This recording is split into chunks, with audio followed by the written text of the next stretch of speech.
Hey guys, good morning. It is May 19th, 2022, and we are in chapter 30, verse 9 through chapter 30, verse 15. And I'd love to tell you it gets better. I'd love to tell you that it gets better, but it doesn't. So we're going to start reading. So starting in verse 9. Meanwhile, Leah realized she wasn't getting pregnant anymore. So she took her servant Zelpah and gave her to Jacob as a wife. Soon Zelpah presented him with a son.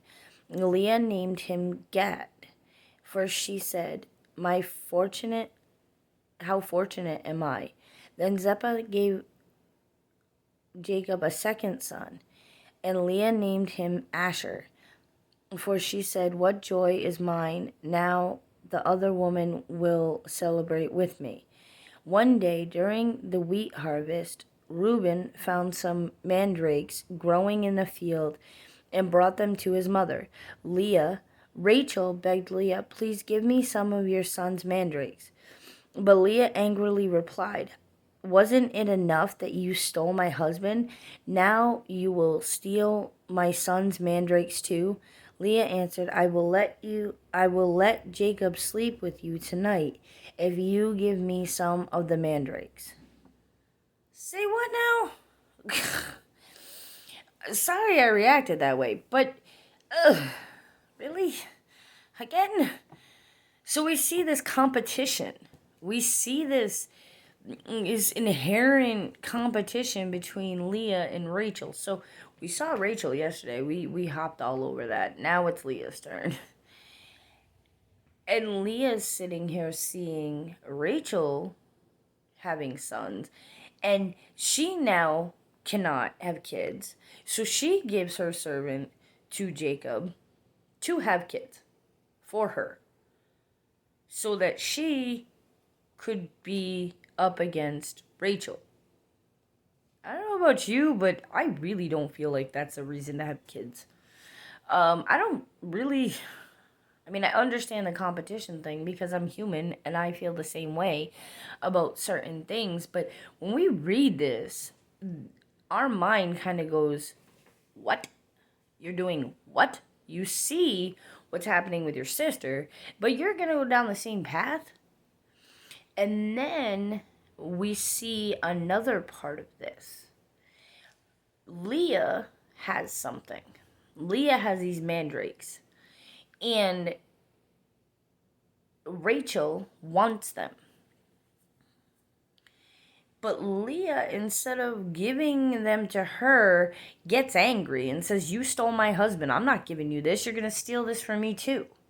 So here comes the insecurity into the competition. So we've got jealousy, we've got insecurity, we've got comparison, we got competition. None of these things leads to anything good.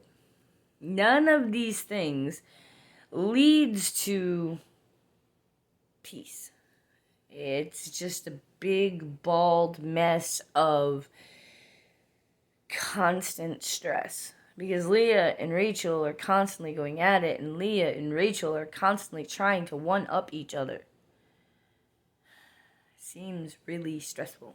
And we can look at this and say, "Oh, but, I would never do that." That's not true. We stress ourselves out all the time. God is bigger than anything we go through. God is bigger than any insecurity we have. God is bigger than all of this, but sometimes instead of relying on God, we rely on ourselves. And we constantly stress and stress and stress about this instead of sitting here and saying, "Okay, I know I need this, Lord. I know I have this insecurity or this problem, but I need you to take it because I can't handle it." That's not what Leah and Rachel are doing here. Leah and Rachel are falling on their own feelings. Jealousy. Rachel had jealousy of Leah. Leah had jealousy of Rachel. Comparison. When we compare ourselves to others, social media is really good at this. Social media is really good because you can take snapshots of your life and you can show the good parts, but hide away the parts that you struggle with. And somebody else can see that and be like, why can't I go through that? Why can't I live that perfect life? Why can't I have that Pinterest life? But what we don't see is the struggle. We don't see, the arguments and the constant stress that those people are under, that we see such perfectness. And what I want us to remember is that we're in this snowball effect, and that's really what it is. It's a snowball effect that the enemy uses to distract us.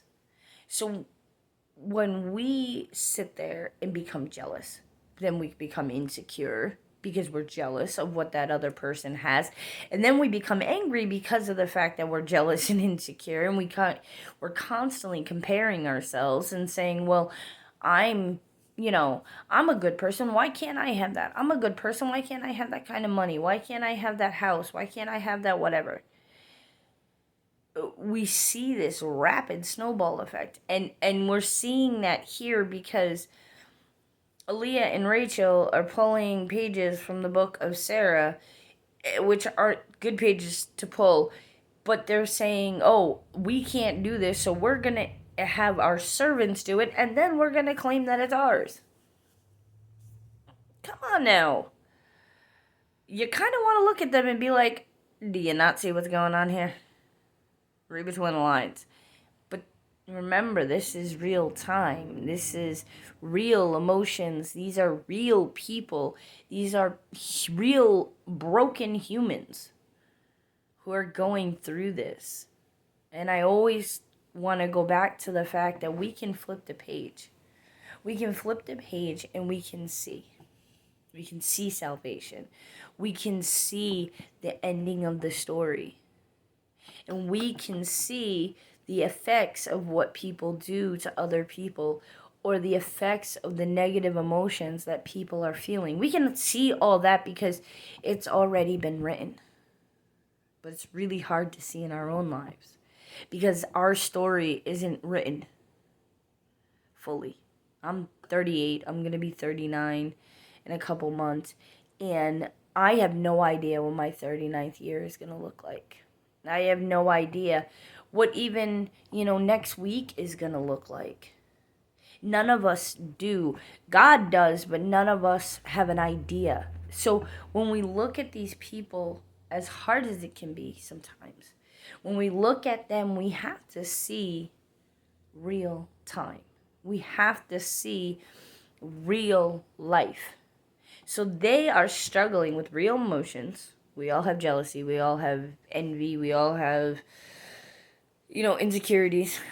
Whether you're male or female, or, whether you're rich or poor, whatever it is, we all have something we want, and we all have something that we feel like we need to be comparing ourselves to someone else with.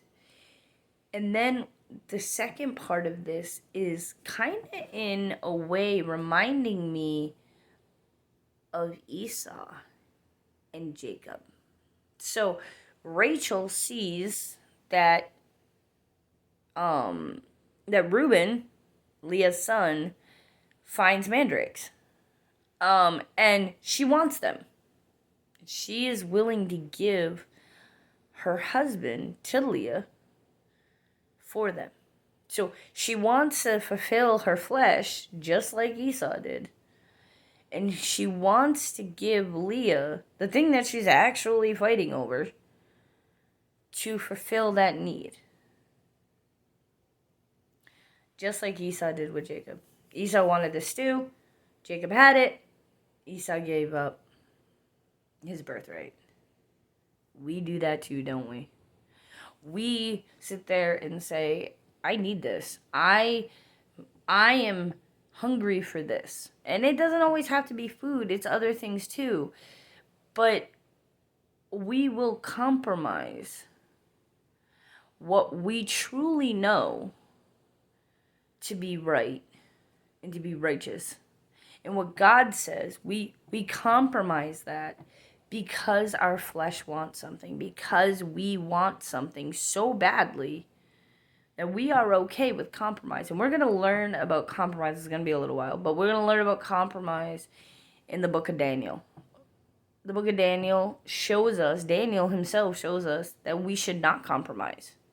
And in not compromising, we show the world a difference between believing in Jesus and following him completely and compromising with the world around us and the culture around us. And sometimes that's hard because we feel like we need that thing, and if we don't have it, then we're not going to be happy. But God never guarantees happiness, he guarantees joy. And there's a difference between happiness and joy. Happiness is fleeting. One minute you're happy, the next minute you're mad, the next minute you're sad. This roller coaster of emotions. Joy is when we can sit in the Lord. We can sit there and say, okay, I know in my heart that you have a plan and you will turn all of this around in your time. So I'm going to sit here and for a moment, even in the midst of the storm, even in the midst of me wanting something so badly, I'm going to see the blessings you've given me. And I'm going to thank you for them. I'm not going to thank you for the storm, but I'm going to thank you for comforting me through it. That's what we see here. We don't see Leah and Rachel doing this. We see them relying on themselves and doing this kind of catfight, really. I mean, if you want to think about it that way, they're going at each other. They're going at each other and they're having kids to do it. I mean, we remember the culture. We remember that part where if you don't have kids, you're not a member of society. We look at that through that lens too. But we also sit here and go, oh man, come on now. But this is a warning to us. This is a warning to us of what can happen and who can be affected by our jealousy and our compromise and our insecurities when we don't rely on God for them. It's hard. I say it's hard because I know it's hard, because I do it on a constant basis. I feel insecure. I lash out because I feel insecure. And we need to remember that God is so much bigger than our insecurities. He's so much bigger than our jealousy of someone else. And we need to see that God has given us blessings. And instead of being jealous of something someone else has, we need to sit in our blessings. Sit in the joy of the Lord. So I hope today you see I hope today you see Jesus all around you. And I hope today you see God's promise all around you. And I hope you guys have a wonderful day. I'll see you tomorrow. Bye.